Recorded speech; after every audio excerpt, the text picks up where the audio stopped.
नमस्कार, खबरों की खबर में आपका स्वागत है। मैं हूं संकेत उपाध्याय। 2024 की तैयारी में जुटे सभी दल, पटना की बैठक में विपक्षी एकता की कोशिशें दिखी, तो वहीं दिल्ली में भारतीय जनता पार्टी के मंथन में एनडीए में सहयोगियों को साथ लाने की खबरें भी अब आ रही। तो अगर आप देखें, चाहे विपक्ष हो या सत्ताधारी दल हो, दोनों में ही घटक दलों के लिए एक होड़ 2024 के महामुकाबले से पहले शुरू हो गई।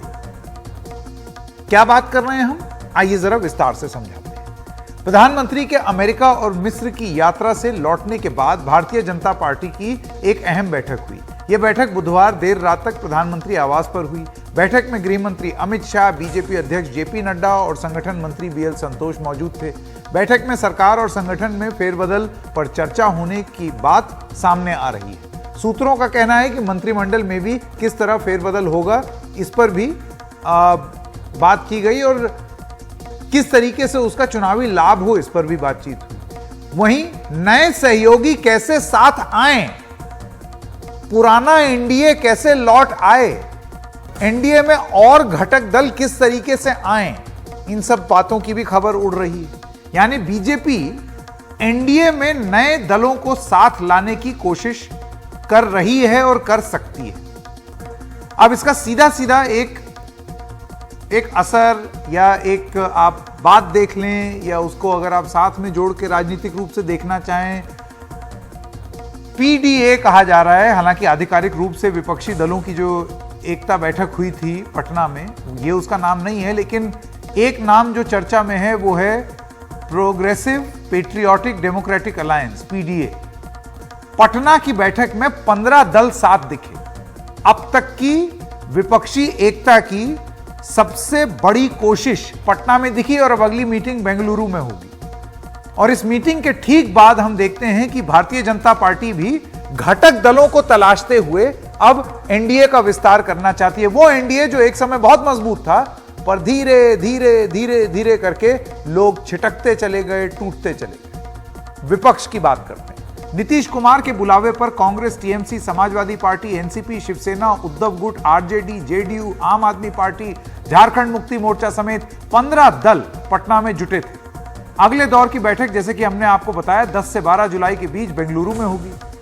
अब देखते हैं कि बीजेपी की क्या रणनीति है। सूत्रों के मुताबिक नंबर 1, यूनिफॉर्म सिविल कोड। आप तो जानते ही हैं इसको लेकर के कितने जोर शोर से बातें चल रही हैं। प्रधानमंत्री ने अपने 9 साल के कार्यकाल के बाद मध्य प्रदेश, छत्तीसगढ़ और राजस्थान चुनाव के 5 महीने पहले और 2024 के महामुकाबले के 10 महीने पहले यूनिफॉर्म सिविल कोड की बात कर दी। दूसरी बात, मैं बीजेपी की बात कर रहा हूं। विपक्ष की एकता के खिलाफ क्या एनडीए का एक विस्तार हो रहा है कि बीजेपी तो रहेगी साथ में, और घटक दल जुड़ते चले जाएं, जो साथ हैं वो कुनबे में साथ आ जाएं। ये जरूरत बीजेपी को क्यों महसूस हो रही है, ये एक राजनीतिक बात। Number 3, Bharatiya Janata party zone बनाकर चुनावों की तैयारी कर रही है। North zone, south zone, east zone. North zone में जो अलग अलग प्रदेश आए हैं उसकी जिम्मेदारी लोगों को दी जा रही है। साउथ में जो हैं उनकी जिम्मेदारी दे रही है, ईस्ट की दी जा रही है।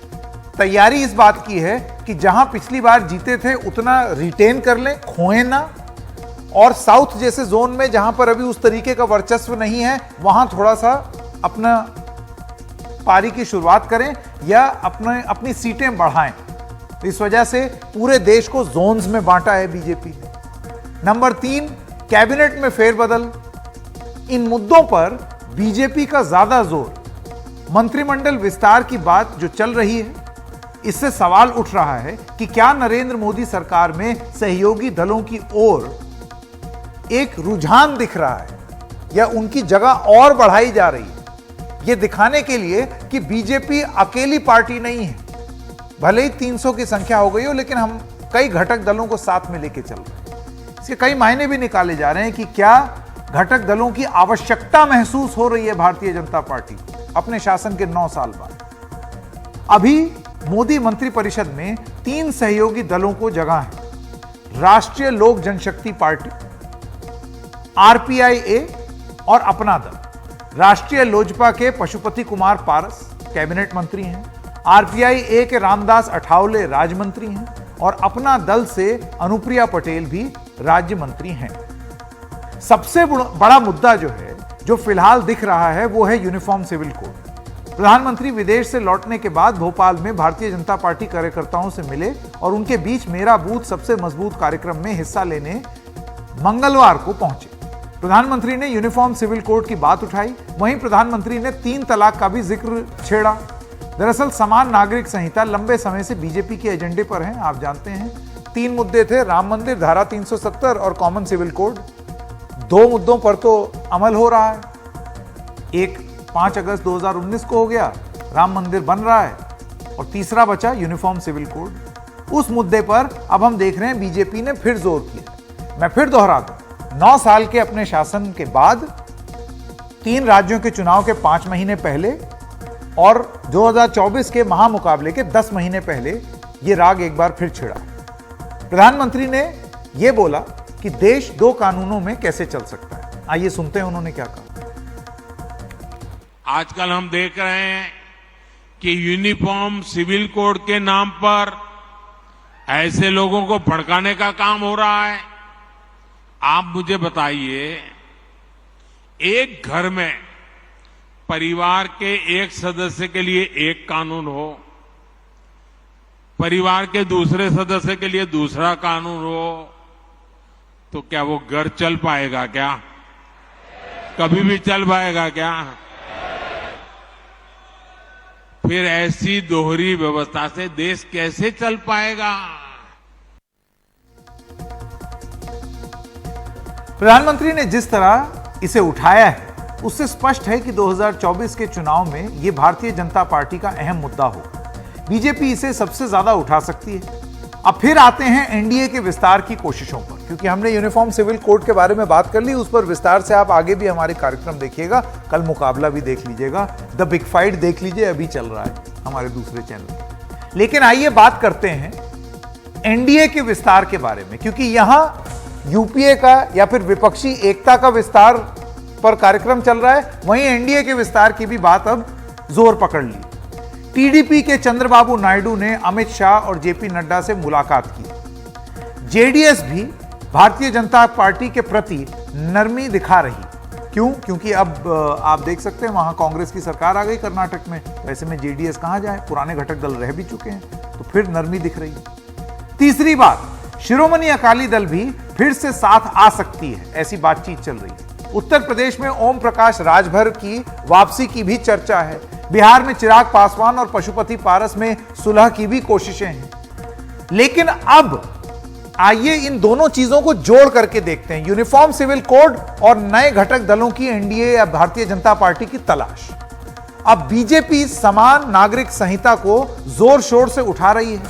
ऐसे में क्या ये जो एनडीए के घटक दल हैं वो बीजेपी के साथ आएंगे या भारतीय जनता पार्टी की मुश्किलें यहां पर बढ़ जाएंगी? एक तरफ आपको दल चाहिए, दूसरी तरफ वो आपके सबसे बड़े मुद्दे पर आपके साथ नहीं है, जैसे कि अकाली दल। ये हम इसलिए कह रहे हैं क्योंकि इसी बुधवार को जब समान नागरिक संहिता पर आम आदमी पार्टी के संगठन महासचिव संदीप पाठक ने एनडीटीवी से खास बातचीत में कहा कि उनकी पार्टी सैद्धांतिक रूप से इसका समर्थन करती है, तो शिरोमणि अकाली दल के नेता दलजीत सिंह चीमा ने कहा कि यूनिफॉर्म सिविल कोड पर आम आदमी पार्टी के स्टैंड ने अरविंद केजरीवाल का असली चेहरा सामने ला दिया है। आपको सुनाते हैं 2 दिन पहले अकाली दल ने, जिसके बारे में बात चल रही है कि वो एनडीए का घटक दल दोबारा बन जाएगा, उसके नेता यूनिफॉर्म सिविल कोड पर क्या राय रखते हैं, ये जरा सुनिए। जो आदमी बदलाव की बात करता था, जो अलग तरह की राजनीति की बात करता था, आज वो भी बीजेपी की जो लाइन है उसको टो कर रहा है। तो ये बात आज सामने आ गई कि ये केजरीवाल की कोई अलग राजनीति नहीं है। यहाँ तक यूनिफॉर्म सिविल कोड का संबंध है, श्रोमणी अकाली दल इस पक्ष में नहीं है कि इसको लागू किया जाए। अब इस सख्त स्टैंड के बाद क्या अकाली दल भारतीय जनता पार्टी के साथ जाएगी?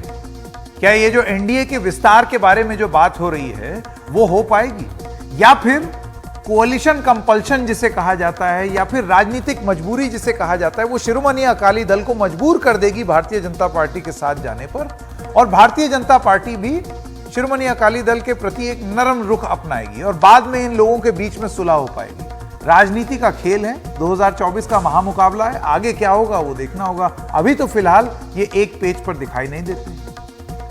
अमित शाह लगातार रैलियां कर रहे हैं।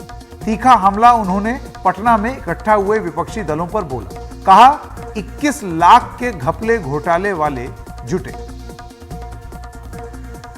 अभी अभी सारा विपक्ष के नेता पटना में इकट्ठा हुए, एक बड़े मंच पर प्रेस कॉन्फ्रेंस की। सारे लोग, मैंने भी प्रेस कॉन्फ्रेंस देखे, मैं भी बहुत साल से राजनीति में हूं। मैंने सोचा भला ये कौन लोग इकट्ठा हुए?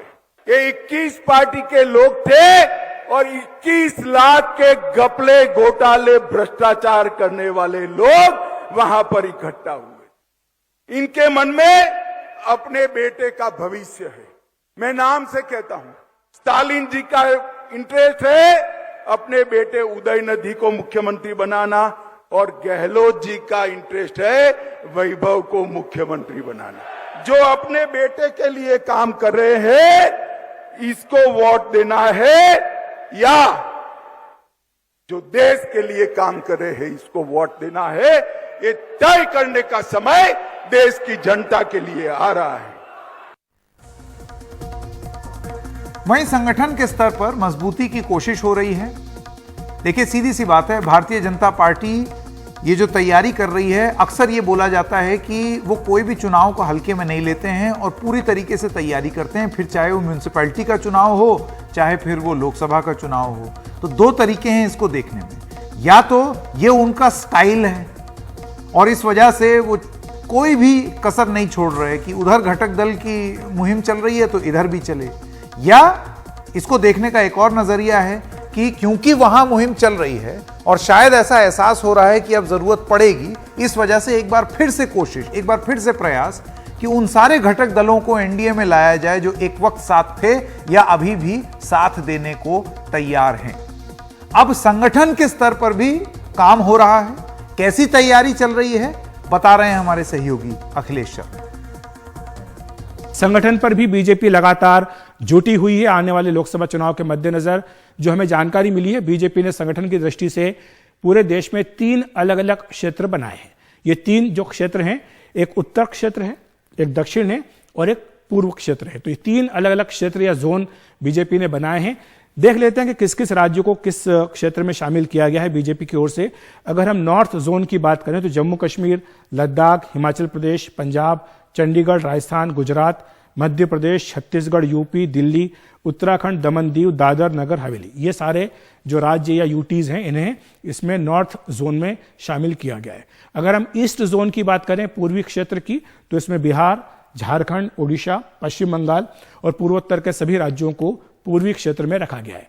दक्षिण क्षेत्र की साउथ जोन की बात करें तो इसमें दक्षिण के जो प्रमुख राज्य हैं, केरल, तमिलनाडु, पुडुचेरी, कर्नाटक, तेलंगाना, आंध्र प्रदेश, महाराष्ट्र, गोवा, अंडमान निकोबार और लक्षद्वीप को भी इसमें शामिल किया गया है। गुजरात और कुछ अन्य ऐसे राज्य जिनको फिलहाल किसी क्षेत्र में शामिल नहीं किया गया, उनके लिए बीजेपी अलग से रणनीति बनाएगी। और ये क्यों किया गया है? ताकि हर क्षेत्र के हिसाब से अलग तरह से मुद्दे तय किए जा सकें, वहां के नेताओं को अलग अलग ढंग से जिम्मेदारियां दी जा सके। और इसी के लिए बीजेपी 6 से लेकर 8 जुलाई तक इन तीनों ही क्षेत्रों में बैठकें करने जा रही है। बीजेपी अध्यक्ष जेपी नड्डा इन बैठकों की अगुवाई करेंगे, साथ ही संगठन के तमाम नेता भी इस बैठक में मौजूद रहेंगे। 6 जुलाई को पूर्वी क्षेत्र की बैठक गुवाहाटी में होगी, 7 को उत्तर की बैठक दिल्ली में होगी और 8 जुलाई को दक्षिण की बैठक हैदराबाद में होने जा रही है। इनमें जेपी नड्डा होंगे, संगठन मंत्री होंगे और उस तमाम क्षेत्रों के जो भी प्रमुख नेता हैं वो सारे इसमें शामिल होंगे। मुख्यमंत्री, उप मुख्यमंत्री, प्रदेशों के अध्यक्ष, साथ ही संगठन मंत्री। राष्ट्रीय मुद्दों के साथ साथ स्थानीय मुद्दों पर भी जोर दिया जाएगा। एक तरह की ये कार्यकारिणी होगी इस क्षेत्र की। तो ये 3 क्षेत्रों में अलग अलग कार्यकारिणियों का बैठकों का सिलसिला बीजेपी चालू करने वाली है। और ये सारी जो कवायद चल रही हो, चाहे सरकार में बदलाव की बात हो, संगठन में बदलाव की बात हो, सारी बातें इसी ओर इशारा कर रही कि किस तरह से बीजेपी आने वाले लोकसभा चुनाव के लिए कमर कसकर तैयार हो रही है। और हमने जैसे कि अभी थोड़ी देर पहले हम बता रहे थे कि भारतीय जनता पार्टी, हम जानते हैं, कोई कसर नहीं छोड़ती किसी भी चुनाव में, तो इसके दो नजरिए हैं देखने के। लेकिन ये जो तैयारी हो रही है, इसको अलग अलग लोग किस तरीके से परसीव कर रहे हैं और वो क्या सोचते हैं इसके बारे में हमने सोचा कि वरिष्ठ पत्रकार विनोद अग्निहोत्री जी से पूछें कि उनकी क्या रीडिंग है। आइए सुनते हैं उन्होंने क्या कहा। इस बार का चुनाव जो है वो दो गठबंधनों के बीच में लड़ा जाना है। पिछली बार जिस तरह से भारतीय जनता पार्टी और उसके सहयोगी दल एक बड़े मजबूत गठबंधन के रूप में थे और कांग्रेस और बाकी दल अलग अलग लड़ रहे थे, इस बार जिस तरह से विपक्षी एकता की मुहिम तेज हुई है और पटना की मीटिंग के बाद जो कामयाबी मिली है और उसके बाद बेंगलुरु में मीटिंग हो रही है और लगभग सारे बड़े दल प्रमुख, कुछ दलों को छोड़ के सब उसमें जुटे हैं, तो ये कहीं ना कहीं बीजेपी के लिए एक चिंता का सबक तो है। हालांकि नरेंद्र मोदी जी की लोकप्रियता पर भारतीय जनता पार्टी को पूरा भरोसा है, लेकिन इसके बावजूद जो अलायंसेज हैं वो बड़ा मैटर करते हैं किसी भी चुनाव में, क्योंकि सामाजिक गठजोड़ और उसके अलावा बाकी तमाम सारे राजनीतिक समीकरण वो बहुत मदद करते हैं। और एक परसेप्शन जब बनता है ना, जब एक गठजोड़ सामने हो मजबूत और उसके खिलाफ अगर बीजेपी अकेले जाए या अपने कमजोर सहयोगियों के साथ जाए तो परसेप्शन की लड़ाई में थोड़ी सी दिक्कत होगी। मुझे लगता है कि भारतीय जनता पार्टी और उसका नेतृत्व, जिसे प्रधानमंत्री श्री नरेंद्र मोदी, गृह मंत्री अमित शाह और भाजपा अध्यक्ष श्री जेपी नड्डा जी इस बात को समझते हैं, इस जमीनी सच्चाई को। क्योंकि महाराष्ट्र में देखिए जो शिवसेना बीजेपी का गठबंधन था वो बिखर गया है। अब वहां महाविकास आघाड़ी की एक बड़ी चुनौती उनके सामने है। हालांकि शिवसेना को तोड़ करके उन्होंने शिंदे गुट जो है उसके साथ किया है गठबंधन, लेकिन जमीन पर शिंदे गुट की ताकत कितनी है अभी इसका कोई टेस्ट नहीं हुआ है। बिहार में पिछला जो चुनाव एनडीए ने लड़ा था वो बीजेपी और नीतीश कुमार और रामविलास पासवान की पार्टी, लोकतांत्रिक जनता पार्टी, इन सब ने मिलकर, लोकतांत्रिक जनशक्ति पार्टी शायद लोजपा जो है, इन सब ने मिलकर लड़ा था और वो एक बड़ा मजबूत गठजोड़ था जिसमें 40 में 39 सीटें ये एनडीए जीता था। तो महाराष्ट्र में भी एनडीए को बहुत अपार सफलता मिली थी। इसके अलावा पंजाब में बीजेपी और अकाली दल मिलकर लड़े थे, वहां भी एनडीए लड़ा था। हालांकि बहुत ज्यादा सफलता नहीं मिल पाई थी, लेकिन फिर भी एक पार्टी के साथ एक मजबूत गठबंधन था। तो इस बार अब दोबारा भारतीय जनता पार्टी ने रीच आउट करना शुरू किया है अपने पुराने सहयोगियों की तरफ। अब आपका एक प्रश्न बड़ा महत्वपूर्ण है कि यूसीसी जो है वो क्या इस गठबंधन की कोशिशों में बाधा बन सकता है? ये सवाल जरूर है। जैसे यूसीसी का जो प्रधानमंत्री जी ने बोला कि बहुत जरूरी है और एक देश में दो कानून नहीं चल सकते, इससे ये मंशा तो साफ हो गई भारतीय जनता पार्टी की कि भारतीय जनता पार्टी की जो सरकार है, मोदी सरकार, वो यूसीसी लाने के लिए प्रतिबद्ध है। उधर शिरोमणि अकाली दल ने इसका विरोध कर दिया है यूसीसी का अधिकृत रूप से। तो ये एक बाधा बनेगा, बिल्कुल निश्चित रूप से बन सकता है। वही लोग कहेंगे इसको आप हम आपके साथ तब आएंगे जब आप इसको बैक बर्नर पर रखें। चंद्रबाबू नायडू के लिए दिक्कत होगी क्योंकि आंध्र प्रदेश में माइनॉरिटी वोट जो है काफी मैटर करता है। तो ये तो हो गया राजनीतिक जंजाल जो है उसके बारे में बातचीत। और आइए अब बात करते हैं एक और जंजाल की, बिजली के उन तारों की जो हमारे शहरों, कस्बों, गांव, गली मोहल्लों में इतने बेतरतीब लटके मिलते हैं कि लगता है कि कब जाने वो किसकी जान ले। अब आप सोच रहे होंगे कहां ये बात लेकर के बैठ गए, ये भी कोई मुद्दा हुआ? बिजली के नंगे तार ना दें मार। आप समझ लीजिए हम सबको यह प्रश्न उठाना होगा और सोचना होगा इसके बारे में, क्योंकि लगातार लोगों की मौतें हो रही हैं। यह बारिश का सीजन है, तारों के ये जाल कहीं हमारे सिर के ऊपर लटक रहे होते हैं तो कहीं नीचे जमीन को छू रहे होते हैं। और ये सब किसी ना किसी की, मतलब आप ये समझिए इग्नोरेंस समझ लीजिए, या कोई भी एक ऐसा इंसान जो कि काम कर रहा है, ये उसकी लापरवाही ही है जिसकी वजह से लोग मर रहे हैं। और आप ये जान लीजिए मैं बेवजह नहीं डरा रहा हूं, लेकिन ये किसी के भी साथ हो सकता है, आपके साथ भी हो सकता है। इस वजह से सवाल उठाना जरूरी है, सवाल पूछना जरूरी है और लोगों को और एजेंसीज को अकाउंटेबल होल्ड करना जरूरी है। अगर इनमें कोई नंगा तार निकल आए तो उससे बहने वाला जो करंट है वो न जाने कितने लोगों की जान पर भारी पड़ जाए, जैसे कि पड़ रहा है। नंबर 1, त्रिपुरा में अगरतला की घटना को ली। यहां के कुमार घाट में भगवान जगन्नाथ की उल्टो रथ यात्रा निकल रही थी जिसमें सैकड़ों लोग शामिल थे। जिस रास्ते से ये यात्रा गुजर रही थी वहीं ऊपर से 133 केवी का बिजली का तार जा रहा था। यात्रा के दौरान लोहे का बना रथ ऊपर लटक रहे उस तार से छू गया और देखते ही देखते 7 लोगों की मौत हो गई। 6 की मौके पर मौत हुई और 1 की अस्पताल में। इसमें छोटे बच्चे भी थे, 2 बच्चे। इसके अलावा 16 लोग घायल हो गए। यह घटना इतनी दर्दनाक है कि हम आपको उसका वीडियो ट्वीट करके ही दिखा सकते हैं, ऐसे दिखा ही नहीं सकते, वो चीखें सुना ही नहीं सकते। बहुत दर्द है इसमें। लेकिन क्या है कि इन सब चीजों को कभी डिस्कस नहीं किया जाता, इसके बारे में बात नहीं की जा सकती। सब लोग और ही किसी चीज में उलझे रहते हैं। यह बहुत बड़ा मुद्दा है। यह किसी के भी साथ हो सकता है, आपके साथ भी हो सकता है, क्योंकि ये तार ऐसे ही लटके हुए हैं। यह हादसा बताता है कि बिजली के तार अगर ठीक से ना लगे हों या फिर कोई उन्हें लेकर लापरवाह हो जाए तो कितनी बड़ी घटना घट सकती है। बुधवार की बात करते हैं। ओडिशा से भी ऐसी ही खबरें सामने आई, जहां जगन्नाथ रथ यात्रा जो है उसके दौरान करंट लगने से 3 लोगों की मौत हो गई। पहला वाकया क्योंझर जिले से झूंपुरा ब्लॉक का है, जहां भगवान जगन्नाथ के रथ को खींच रहे 2 लोगों की बिजली के करंट लगने से मौत हो गई। लोहे का बना हुआ यह रथ था, ऊपर से जा रहा था, 11 केवी का बिजली का तार लाइन में छू गया। घटना में 3 लोगों की करंट लगने से मौत हो गई।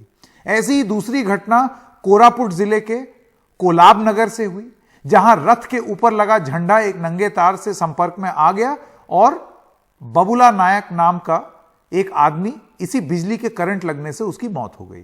रथ लोहे का बना हुआ था। इस घटना में 1 व्यक्ति घायल भी हो गया। इन घटनाओं के लिए जहां लोगों की लापरवाही भी जिम्मेदार है, तो प्रशासन की उदासीनता भी। बरसात के दौरान तो बिजली के तारों से छूकर करंट लगने और मौत होने की खबरें बहुत ज्यादा सामने आने लगती हैं। बिजली के नंगे तारों पर बरसात का पानी पड़ता है और पानी से भीगे पोल पर अगर किसी का हाथ लगे तो जान जा सकती है। इसका हाल तो हमने राष्ट्रीय राजधानी में देखा है। बीते रविवार को एक ही दिन दिल्ली की 2 घटनाएं लीजिए, जिसमें 2 लोगों की मौत हो गई। नई दिल्ली रेलवे स्टेशन पर 35 साल की एक महिला ने पोल को पकड़ा, वंदे भारत पकड़ के चंडीगढ़ अपने परिवार के साथ घूमने जा रही थी। उसे क्या मालूम था कि उस पोल में करंट आ रहा होगा। वहीं मौके पर डेथ हो गई। उधर दिल्ली के ही न्यू फ्रेंड्स कॉलोनी के करीब तैमूर नगर की झुग्गी में 17 साल के सोहेल ने सुबह सुबह गली में पड़े पानी पर पैर रखा तो बिजली का करंट लगा और उसकी जान चली गई, क्योंकि किसी ने तार ऐसे ही छोड़ दिया, सोचा ही नहीं होगा। पानी में बिजली का एक नंगा तार पड़ा था जिसमें करंट बह रहा था। हादसे को दोनों ही जगहों का जायजा लिया हमारे सहयोगी परिमल कुमार ने, यानी कि वो नई दिल्ली रेलवे स्टेशन भी गए और दूसरी जगह भी गए और दोनों जगह से उन्होंने ये रिपोर्ट फाइल की है। इस वक्त हम नई दिल्ली रेलवे स्टेशन के पहाड़गंज साइड हैं और आप यहाँ पे देखिए कि किस तरीके से भीड़ रहती है और करीब रोजाना जो है सैकड़ों की तादाद में ट्रेन यहाँ से गुजरती है और लोग मुसाफिर भी आते हैं ट्रेन पकड़ने के लिए। ये दरअसल यहाँ पर पहाड़गंज साइड में एग्जिट 1 के पास प्रीपेड बूथ है। ये प्रीपेड बूथ आप देख रहे होंगे और ठीक इसी जगह पे जहाँ पे बैरिकेडिंग है, यहाँ पर जो ये खंभा देख रहे हैं इसके ठीक नीचे में एक एडवर्टीजमेंट वाला एक खंभा लगा हुआ था जिसपे प्रीपेड टैक्सी का एडवर्टीजमेंट लगा हुआ था और उसी को छूने की वजह से उसमें करंट था और साक्षी आहूजा नाम की एक 35 वर्षीय महिला की उस वक्त मौत हो गई। रविवार सुबह करीब 5:30 बजे का ये वाकया है, जब वो अपने परिवार के साथ वंदे भारत ट्रेन दिल्ली से चंडीगढ़ के लिए पकड़ने आ रही थी और 5:30 बजे सुबह में ठीक इसी जगह पे वो एडवर्टीजमेंट वाला एक खंभा था जिसमें करंट लगने के बाद जो है उसकी मौत हो गई। उनके साथ उनके 2 बच्चे भी, माता पिता और बहन भी साथ में थी। बहन को भी झटके लगे लेकिन गनीमत रही कि वो बच गए। बच्चों को वहां पर जो उस वक्त मौजूद थे लोग, उन्होंने बचाने का काम किया। और यहाँ पर आप देखिए कि इस जगह पे अगर आप कहें तो यहाँ पर जल भराव था, पानी थी और यहाँ से बचने की एक कोशिश, बचकर निकलने की एक कोशिश हो रही थी, जिसके बाद उन्होंने खंभे का सहारा लिया और उनकी मौत हो गई। इस वक्त हम दिल्ली के न्यू फ्रेंड्स कॉलोनी के बगल में तैमूर नगर में हैं, जहाँ पे आईजी कैंप है और यहाँ पर भी रविवार सुबह में एक हादसा हुआ जिसमें करंट लगने से एक सोहेल नाम के शख्स की मौत हो गई। वो 17 साल के थे और यहाँ पर आपको दिखाएं कि ये गली है जहाँ पे जल भराव था इस गली में, और इसी जगह पे जो है यहाँ पर सोहेल जो है इस जगह पे, ठीक अगर यहाँ पे अगर बताएं तो यहाँ पर पानी जमा था और पानी में जैसे ही उन्होंने सुबह के वक्त में पैर रखा, उसके बाद वो करंट की चपेट में आ गए, क्योंकि नंगी तार पानी के संपर्क में थी, बिजली की तार, और उसके संपर्क में आने के बाद उनकी मौत हो गई। दरअसल बेंगलुरु के रहने वाले थे, लेकिन अपने रिश्तेदार के यहाँ आए थे और ये बताया गया कि सुबह सुबह उनको अपने रिश्तेदार के यहाँ भी जाना था, तो उसी वजह से सुबह में यहाँ पर जब पहुंचे, जैसे ही पाँव रखा और इस जगह पे, इस पूरी गली में जहाँ पे आगे, ये पूरी आगे में ये पूरा जल भराव था और उसमें करंट था। अब यहाँ पे आप समझिए कि 2 साल के भीतर 3 लोगों की मौत हो चुकी है करंट की वजह से, और करंट के लगने के बाद मौत हुई है। और यहाँ पर ये इलाका आप देखिए, ये झुग्गी का एक इलाका है जहाँ पे एक लापरवाही तो जरूर रही होगी, और कहाँ पे लापरवाही रही होगी जिसके बाद जो बिजली की तार है वो पानी के संपर्क में आई और उसके बाद जो है एक 17 साल के किशोर सोहेल की मौत हो गई। और यहाँ पर सवालिया निशान जरूर उठता है कि आखिर यह लापरवाही कैसी, जहाँ पे लगातार जिंदगियां करंट की चपेट में आने से दम तोड़ रही हैं। नई दिल्ली से परिमल कुमार, एनडीटीवी इंडिया। ये दोनों हादसे नई दिल्ली के हैं, नेशनल कैपिटल। और ऐसा थोड़ी है कि मतलब चीजें सुधर गई हैं। आपको सिर्फ एक काम करना है, अपने घर से बाहर निकलिए और आसपास जो भी स्ट्रीट लाइट है ना उसको देखिए, और ऊपर देखने के बजाय नीचे डिब्बे पर देखिए। आपको समझ में आ जाएगा कि किस तरीके से आप खतरों से खेल रहे हैं। प्रखर श्रीवास्तव ने यही किया। आज मैं हूं अपने एनडीटीवी के दफ्तर के बाहर, जो साउथ दिल्ली में है, जीके 1 में है, और यहाँ का आपका जो हाल है वो मैं आपको दिखाता हूँ। आइए देखिए, मैं अपने कैमरा पर्सन को कहता हूँ सबसे पहले कि यहाँ पे एक तो सबसे पहले गड्ढा है, उसमें पानी वानी तो थोड़ा बहुत भर ही गया है, बारिश क्योंकि सुबह से हो रही है। लेकिन आप ऊपर देखिए, पूरे बिजली के तार आपको दिखेंगे, और ये तार ऐसे कोई भी एक तरीके से व्यवस्थित नहीं है, कोई भी तार कहीं पे भी निकला हुआ है, कोई तार दुकान के ऊपर है, कोई तार दुकान के नीचे है। ये सामने पूरा बिजली का तार ही है। कहीं कल को इसमें कोई करंट आ जाए, लोग यहाँ पे कोई आसपास खड़ा हो, तो आप सोच ही सकते हैं उसका क्या हाल होगा। उसके जस्ट बगल में आपको दिखाऊं तो देखिए पेड़ है, पेड़ों पे तारों का एक तरीके से पूरा जाल बिछा हुआ है। यहाँ पे इतने तारे कि शायद गिन पाना भी आसान नहीं है। अब ये कौन सा तार है, इंटरनेट का तार है, टेलीफोन का तार है, बिजली का तार है, इसमें आप फर्क करने बैठेंगे तो रात हो जाएगी। लेकिन फिर भी ये तार तो तार हैं। अगर ये पानी में कांटेक्ट में आ गए और कहीं पे करंट आ गया तो इसका जिम्मेदार कौन होगा? सरकार होगी। कैसे तार उलझे हुए हैं, बेशक सड़क के कोने पे पड़े हैं, पर इसका मतलब ये नहीं है कि इनसे खतरा नहीं है। किसी का भी पैर फंस सकता है या करंट कहीं पे भी आ सकता है। पानी भी हर जगह फैला हुआ है। और ये देखिए, ये खंबे का सर्किट पूरी तरीके से खुला हुआ है, ना इसको बंद किया गया है। अब इसमें से किसी का हाथ छू जाए, किसी का पैर लग जाए खंबे पे, तो इसका जिम्मेदार, इस हादसे का जिम्मेदार कौन होगा? अगर किसी की जान चली जाती है कल को। और ये साउथ दिल्ली जैसे इलाके में है। ये मीटर एक लोहे के खंबे पे लगा हुआ है, खुला हुआ मीटर है। और देखिए तारें कैसी खुली हुई हैं, कैसे भी कुछ भी करके इधर उधर टेप लगा के कैसे भी जोड़ा हुआ है मीटर को, और इसमें इलेक्ट्रिसिटी आ रही है क्योंकि ये मीटर ऑन भी है अभी। तो आप देखिए, खुला हुआ मीटर लगा हुआ है खुले हुए खंबे पे, कहीं पे ओपन सर्किट है, कहीं पे कुछ है। ये यहाँ साउथ दिल्ली या पुरानी दिल्ली का हाल नहीं है, ये पूरी दिल्ली में सब जगह ऐसा है। और इन खुले हुए तारों और खुले हुए तारों के जालों की जिम्मेदारी किसकी है? इसका जवाब सरकार को ज़रूर देना चाहिए, क्योंकि शायद आगे आने वाले समय में ऐसी घटनाएं और भी हो सकती हैं। तो हमें कम से कम उन घटनाओं को रोकना होगा और आगे और जाने ना जाएं। नई दिल्ली से प्रखर श्रीवास्तव, एनडीटीवी इंडिया। सोचिए, ग्रेटर कैलाश, दिल्ली का पॉश साउथ दिल्ली, तो यहां अगर ये हाल है तो दूर दराज इलाके में क्या होगा? और ये घटनाएं तो हाल की हैं। आप सोचिए, आप अखबार उठाइए, कहीं छोटा इधर उधर, आपको हर जगह से यही सब खबरें छपती हुई मिलेंगी। लेकिन ये कभी मुद्दा नहीं बनेगा।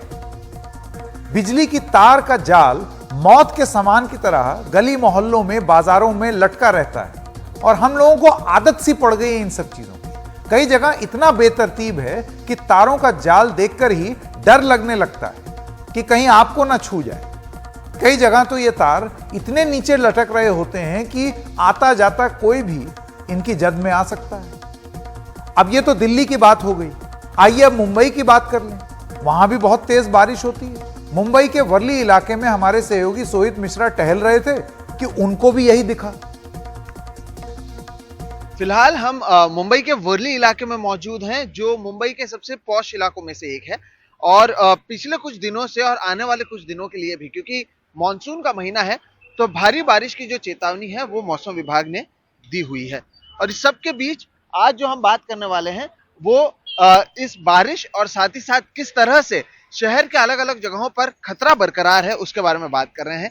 जो एक स्ट्रीट लैंप आप देख रहे हैं, अब इसके जो आमतौर पर इस बॉक्स के आगे एक ढक्कन होना चाहिए, एक डब्बा होना चाहिए, प्रोटेक्शन होना चाहिए, लेकिन वो यहाँ पर नजर नहीं आ रही है। और ऐसे में कुछ तारे भी यहाँ पर जो है वो खुली हुई है भारी बारिश के कारण, और हम फुटपाथ पर मौजूद हैं, यानी यहाँ से ही लोगों के आने जाने का जो पूरा सिलसिला है वो जारी रहता है।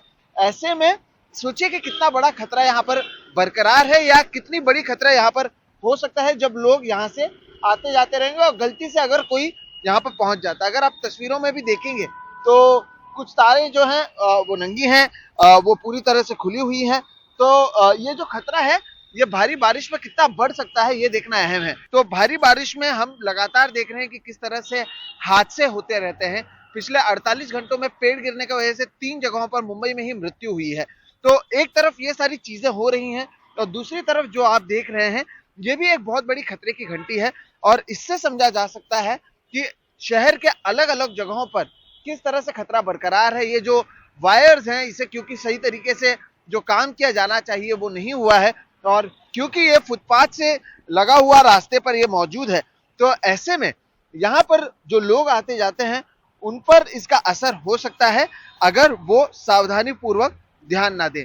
तो प्रशासन पर भी सवाल उठता है क्योंकि अभी लगातार मुंबई और उसके आसपास के इलाकों में हम देख रहे हैं कि जो यहाँ पर डिजाइन्स हैं उसे चेंज किया जा रहा है। एक ब्यूटिफिकेशन प्रोजेक्ट चालू है जिसके लिए कई सैकड़ों करोड़ रुपए खर्च किए जा रहे हैं।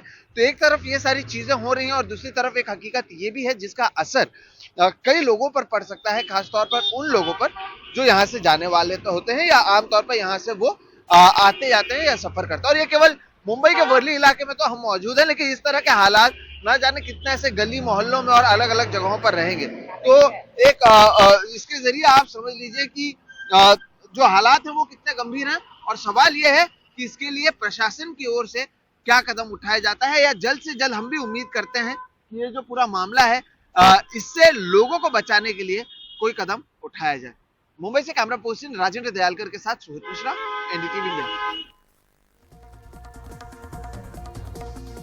वीएम वर्मा जी हैं, पूर्व CMD Uttaranchal power corporation limited से। उनसे हमने पूछा इस जुगाड़ टेक्नोलॉजी ये जो लगा रखी है लोगों ने कि हर स्ट्रीट लाइट जो है वो मौत को न्योता है, इसको किस तरीके से देखा जाए? Due to any reason, negligence, overwork और this thing, वो फील्ड लेवल से नहीं पहुंच पाती। फील्ड लेवल पे इलेक्ट्रिशियन जाता है, तार को सीधा जोड़ देता है। अभी ये जो नई दिल्ली स्टेशन की जो आपने फोटोग्राफ देखी मैंने हिंदुस्तान टाइम्स में, वो जहाँ जो कटआउट है, कटआउट से उसने तार सीधी लेके लगा दी। तो हमारे थ्योरेटिकल मैन्यूल्स में सब प्रोविजंस हैं, हमारे डिजाइन में सब प्रोविजन, हमारी इम्प्लीमेंटेशन, और ये इंडिया की बात सबसे बड़ी प्रॉब्लम है, इम्प्लीमेंटेशन में प्रॉब्लम आती है। और जो आदमी को चेक करना चाहिए वो चेक नहीं करता, जिसको सुपरवाइज करना चाहिए वो सुपरवाइज नहीं करता सब। और return systems have to be are there, किसमें क्या कंट्रोल्स होंगे। अगर किसी ऑर्गेनाइजेशन में ये रिटर्न सिस्टम नहीं है तो किसी भी डिस्ट्रीब्यूशन कंपनी से, अच्छी डिस्ट्रीब्यूशन कंपनी से इस चीज को इम्प्लीमेंट किया जाता है। मेरे पीरियड में भी बहुत डेथ्स होती थी जब मैं उत्तराखंड का चेयरमैन था।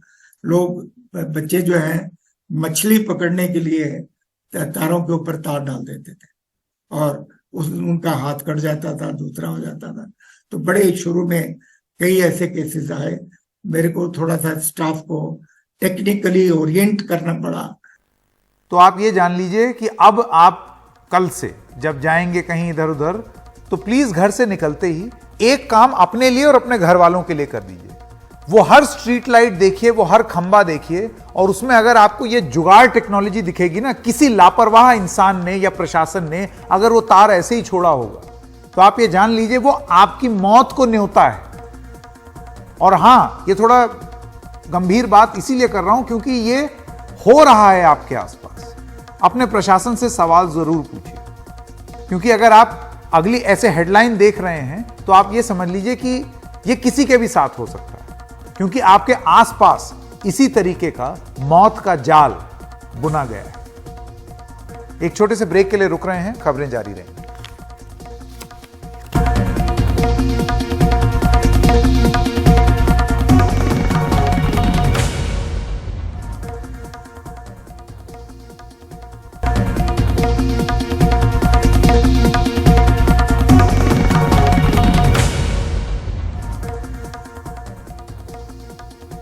ब्रेक के बाद आपका स्वागत है।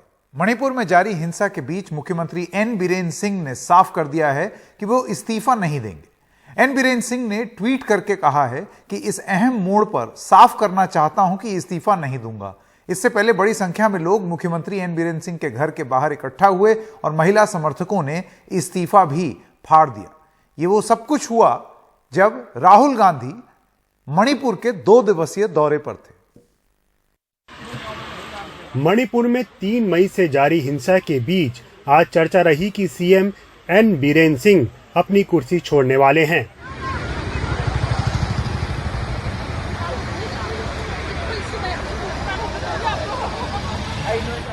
लेकिन दोपहर में बड़ी संख्या में लोग सीएम एन बीरेन सिंह के आवास पर पहुंचे और उन्हें इस्तीफा देने से रोक दिया। लोगों ने एक कागज भी फाड़ा जिसे एन बीरेन सिंह का इस्तीफा बताया गया। ये वार है ना 3 मई से हुआ है, सो अभी इसी वक्त वो इस्तीफा दे देगा तो हमारा क्या हाल होगा। उसने शुरू किया था, हमको बीच में छोड़ देगा तो हमारा क्या होगा, हमारे महिलाओं का क्या होगा, हमारे बच्चे लोग का, हमारे फ्यूचर लोग का क्या होगा। तो इसी अभी वक्त नहीं है उसको रिजाइन करने की। It's not the right time for him to be resigned. I'm here for the people. हम मुख्यमंत्री के इस्तीफे के खिलाफ प्रदर्शन के लिए आए हैं। ये इस्तीफे का सही समय नहीं है। इस उथल पुथल के बीच इस्तीफा दिया तो हम लोग कहाँ जाएंगे। मणिपुर में ना रुकते हुए हिंसा की वजह से खबर ऐसा आ रहा था कि मुख्यमंत्री एन बीरेन सिंह अपना इस्तीफा देने वाले हैं। इसके बाद उनके जो सपोर्टर्स है वो यहाँ पे आ गए और उनका काफिला को निकालने नहीं दिए और उनका जो राजभवन जाने का प्लान था उसे कैंसिल करना पड़ा। मणिपुर दौरे के आखिरी दिन कांग्रेस नेता राहुल गांधी राज्यपाल से मिले। पीएम मोदी को लेकर पूछे गए सवाल पर उन्होंने कहा कि राजनीतिक टिप्पणी नहीं करेंगे क्योंकि उनके दौरे का मकसद राज्य में शांति की बहाली है। मेरी अपील है हर व्यक्ति से, मणिपुर के हर व्यक्ति से, कि मणिपुर को शांति की ज़रूरत है। मैं यहाँ हाजिर हूँ, जो भी मैं कर सकता हूँ, जो भी मदद मैं कर सकता हूँ शांति के लिए मैं करने के लिए तैयार हूँ। ये यहाँ मैं कोई राजनीतिक स्टेटमेंट करने नहीं आया हूँ, मैं इन चीज़ों पे कमेंट नहीं करूँगा। मैं सिर्फ चाहता हूँ कि यहाँ पे जल्दी से जल्दी शांति आए। इम्फाल में सीएम आवास पर पहुंची महिलाएं राहुल गांधी के राजभवन पहुंचने पर वहां भी आ गईं और उन्होंने राहुल गांधी के दौरे का स्वागत किया। It's war is happening. So it's a very grateful for us. It's a very blessing for us that he came. हम शुक्रगुजार हैं कि राहुल गांधी यहाँ आए। कम से कम कोई तो आया, हमें समर्थन की जरूरत थी। The word is also very, it's a very emotional.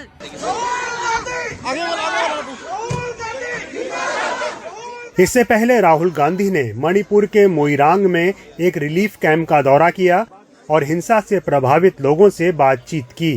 Delhi लौटने से पहले राहुल गांधी ने सिविल सोसाइटी के प्रतिनिधियों से भी मुलाकात की। इन सब के बावजूद मणिपुर में हिंसक झड़पें अब भी जारी हैं। पिछले 2 दिनों में कम से कम 3 लोगों की मौत हुई है।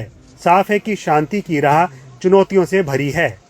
मणिपुर से सौरभ गुप्ता के साथ ब्यूरो रिपोर्ट, एनडीटीवी इंडिया। और खबरों की खबर में आज इतना ही। नमस्कार।